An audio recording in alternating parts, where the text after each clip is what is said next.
Perkenalkan, nama saya Cindy Enzilia Kristanto dengan NIM 2308101011023. Perkenalkan, nama saya Muhammad Rafi Rafiuli, NIM 230810101117.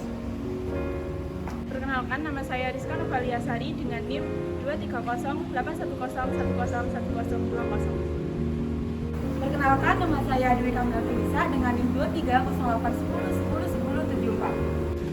Perkenalkan, nama saya Firdaus Putra Maulana dengan NIM 230810101116. Saya Yuliana Insyaro dengan NIM 230810101135. Perkenalkan, nama saya Satria Tangga Nugroho dengan NIM 230810101101.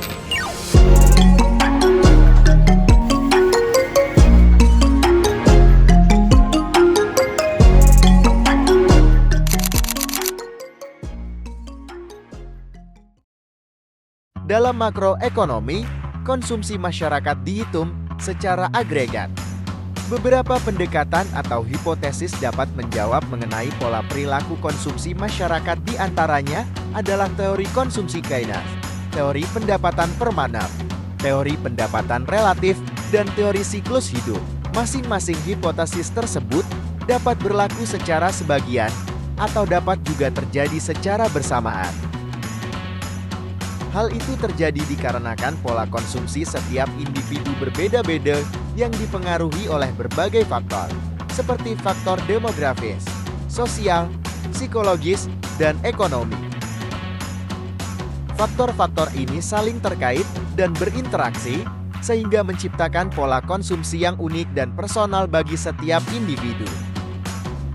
Kelompok kami sendiri meneliti pola konsumsi dengan mengaitkan teori dari Simon Kuznets, yaitu teori konsumsi jangka panjang. Keynes mengatakan pada fungsi konsumsinya bahwa in the long run, we're all dead.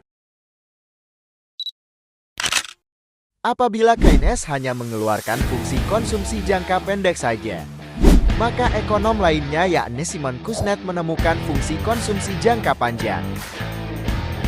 Simon Kuznets, peraih Nobel di bidang ekonomi tahun 1971, melakukan penelitian yang hampir sama dengan Keynes. Namun datanya lebih panjang, yaitu dari tahun 1869 sampai tahun 1929.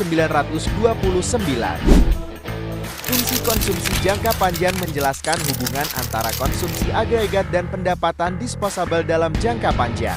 Berbeda dengan fungsi konsumsi jangka pendek yang fokus pada periode tertentu, fungsi konsumsi jangka panjang melihat tren konsumsi di seluruh periode waktu.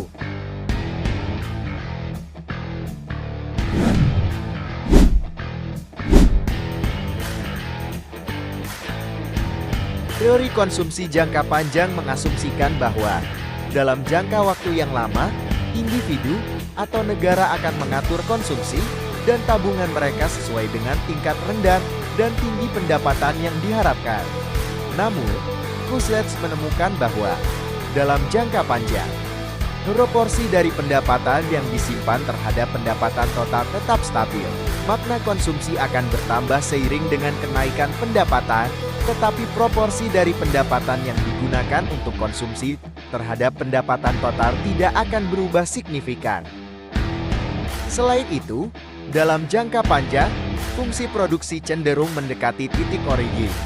Hal ini berarti, seiring dengan waktu, produktivitas faktor produksi akan meningkat, sehingga untuk menghasilkan satu unit output, kebutuhan faktor produksi akan berkurang. Hal ini dapat meningkatkan efisiensi produksi dan menurunkan biaya produksi, sehingga meningkatkan pendapatan nasional. Teori konsumsi Kuznets tidak secara khusus dituju untuk individu tertentu, tetapi lebih menggambarkan pola konsumsi agregat dalam suatu negara atau masyarakat.